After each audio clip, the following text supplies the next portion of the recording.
আমি সদৌ অসম সত্ৰ মহাসভাৰ আজি এই সদৌ দৰং জিলা সত্ৰ মহাসভাৰ আজি সাধাৰণ সভা আছিলে। আমি এই সভা চলি আছে এতিয়া। আমাৰ বিভিন্ন সত্ৰ দৰং জিলাৰ সত্ৰাধিকাৰসকল সত্ৰ সমিতিৰ বিষয়ববীয়াসকল ইয়ালৈ আহিছে। আমি সদৌ অসম সত্ৰ মহাসভাই অসমত গোৱালপাৰা জিলাত এখন পূৰ্ণ পৰ্যায়ৰ আমি ইউনিভাৰ্চিটি ইতিমধ্যে স্থাপন কৰিছোঁ।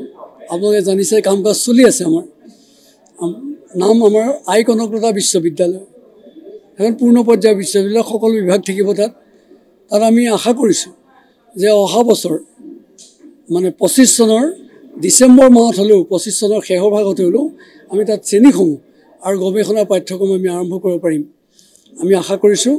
তাৰ বাহিৰে আমি অসমৰ বৰ্তমান 5খন ঠাইত 5খন সাংস্কৃতিক মহাবিদ্যালয় আমি স্থাপন কৰাৰ সিদ্ধান্ত গ্ৰহণ কৰিছিলোঁ। তাৰে এখন আমাৰ গোলাঘাটত আমাৰ শ্ৰেণীসমূহ চলি আছে।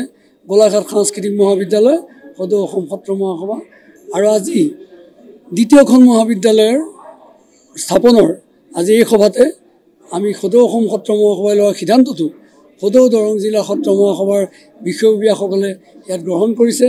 আপোনালোকে জানি ভাল পাব যে সদৌ অসম সত্ৰ মহাসভাই সদৌ দৰং জিলা সত্ৰ মহাসভাৰ সহযোগত যিখন সাংস্কৃতিক মহাবিদ্যালয় স্থাপন কৰিবলৈ ওলাইছে, সেই সাংস্কৃতিক মহাবিদ্যালয়খন আমাৰ ক্লাছ আৰম্ভ হ'ব ইউৰ' এঞ্জেলছ পাব্লিক স্কুলত। তেখেতৰ সকলোকেইটা ৰুম আমাক এই কলেজখন স্থাপন কৰিবৰ কাৰণে আমাক দিছে। ইউৰ' এঞ্জেলছ পাব্লিক স্কুলত আমাৰ শ্ৰেণীসমূহ আৰম্ভ হ'ব ডিচেম্বৰ মাহৰ 10 তাৰিখৰ ভিতৰত। আমাৰ সেই কলেজখন আমাৰ ক্লাছ আৰম্ভ হ'ব। আৰু আপোনালোকে জানি ভাল পাব যে অসমৰ দৰং জিলাৰ গৌৰৱস্বৰূপ ইতিমধ্যে সদৌ অসম সত্ৰ মহাসভাই ৰাষ্ট্ৰীয় বঁটাৰে সন্মানিত কৰা ভানু ডেকা চহৰীয়া, তেখেতক আমি অধ্যক্ষৰ দায়িত্ব অৰ্পণ কৰিছোঁ। আৰু তেখেতে সিদিনা গোলাঘাটত যোৱা 15 নৱেম্বৰত আনুষ্ঠানিকভাৱে অধ্যক্ষৰ দায়িত্ব গ্ৰহণ কৰিছে। আজিও এই ৰাজহুৱা সভাত অধ্যক্ষৰ দায়িত্ব তেখেতে গ্ৰহণ কৰাৰ আজি আমাক প্ৰতিশ্ৰুতি দিছে। তেখেতক আমি অধ্যক্ষৰ দায়িত্ব অৰ্পণ কৰিছোঁ। আমাৰ এই ভানু ডেকা চহৰীয়া বাইদেউ, গতিকে তেখেত দৰং জিলাৰ গৌৰৱ। তেখেতে বহুখিনি সত্ৰীয়া সংস্কৃতিৰ কাৰণে সত্ৰীয়া শিল্পী হিচাপে গোটেই ভাৰততে তেখেতে এটা জিলিকাই তুলিছে।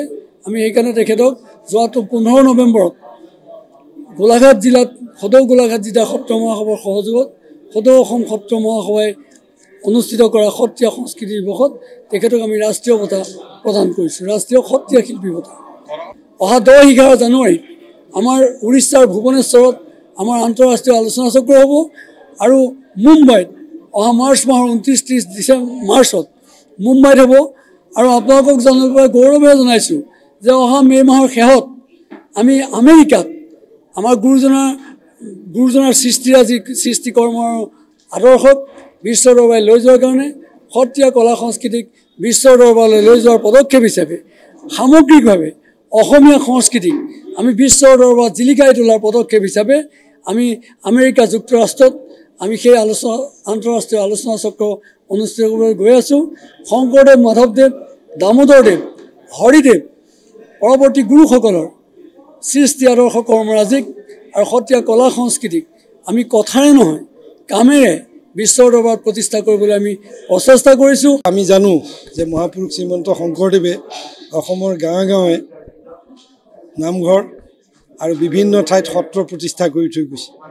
মহাপুৰুষ শ্ৰীমন্ত শংকৰদেৱ, মাধৱদেৱ, দামোদৰদেৱ, হৰিদেৱ আৰু পৰৱৰ্তী কালত গোপালতা আৰু তেওঁলোকৰ বিভিন্ন যি গুৰুসকল আছিল, তেখেতসকলে অসমৰ বিভিন্ন জাতি জনগোষ্ঠীক ঐক্য সংহতিৰে অসমত সত্ৰসমূহ আৰু নামঘৰসমূহ সৃষ্টি কৰিছিলে। নামঘৰক যাক আমি জাতীয় নাটশাল বুলি কওঁ, নামঘৰক আমি ডক্টৰ বীৰেন সিং কুমাৰ বৰুৱাই ভিলেজ পাৰ্লিয়ামেণ্ট বুলি কৈছে। অৰ্থাৎ মানুহৰ বিভিন্ন ধৰণৰ কাম কাজৰ খতিয়ান বিচাৰ, বিভিন্ন ধৰণৰ কাম কাজ সামূহিক সিদ্ধান্ত এইবিলাক নামঘৰত হৈছিল।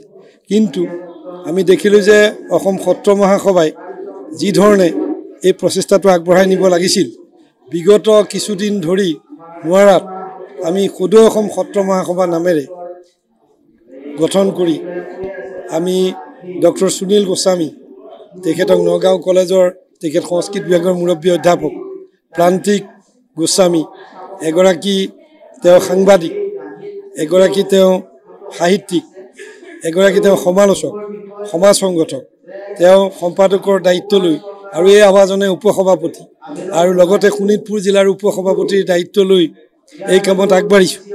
আপোনালোকৰ এই দৰং জিলাখন এখন অতি ঐতিহ্যপূৰ্ণ আমাৰ শংকৰ মাধৱৰ আদৰ্শৰ শিপা থকা এখন জিলা বা ঠাই।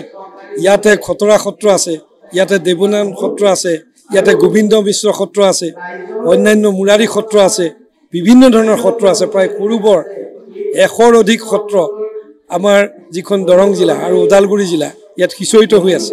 আমি যাতে তেওঁলোকক সংগঠিত কৰিব পাৰোঁ, শংকৰ মাধৱৰ আদৰ্শৰে যাতে আজিৰ জাতি জনগোষ্ঠীসকল আগবাঢ়িব পাৰে, অসমীয়া জাতিৰ যাতে পৰম্পৰা ৰক্ষা হয়, অসমীয়া জাতিয়ে যাতে স্বাভিমানেৰে মহাপুৰুষ শংকৰদেৱৰ আদৰ্শৰে আগবাঢ়িব পাৰে, এই উদ্দেশ্যৰে যাতে আমি ঐক্য সংহতিৰ মাজেৰে বিশেষকৈ এতিয়া অসমীয়া সংস্কৃতিলৈ, আমাৰ শংকৰী সংস্কৃতিলৈ, আমাৰ বৈষ্ণৱ সংস্কৃতিলৈ এটা প্ৰত্যাহ্বান আহিছে। সেই প্ৰত্যাহ্বানটো হ'ল বঙলুৱা, বাৰে বঙলুৱা সংস্কৃতিয়ে আমাৰ সমাজখন গ্ৰাস কৰিছে, যাৰ ফলত গাঁৱে গাঁৱে নামঘৰ আছে কিন্তু ভাওনা নহয়। বিভিন্ন ঠাইত সত্ৰবিলাক আছে, সত্ৰ যেনেধৰণে চলিব লাগে পৰা নাই, আৰ্থিক কাৰণত, সামাজিক কাৰণত, ৰাজনৈতিক কাৰণত। আমি আশা কৰিছোঁ যে আমি পুনৰ যিটো গৰিমা, সত্ৰৰ যিটো গৰিমা, নামঘৰৰ যিটো গৰিমা, আমাৰ ঐতিহ্য পৰম্পৰাৰ যিটো আদৰ্শ, এইটো যাতে ধৰি ৰাখিব পাৰোঁ, এই উদ্দেশ্যে ইয়ালৈ আহিছোঁ। অসমবাসী তথা ডিমৰীয়াবাসীৰ বাবে সুখবৰ। কামৰূপ মহানগৰ জিলাৰ সোণাপুৰত স্থাপন ডিমছ হাস্পতাল এণ্ড নাৰ্ছিং হোম।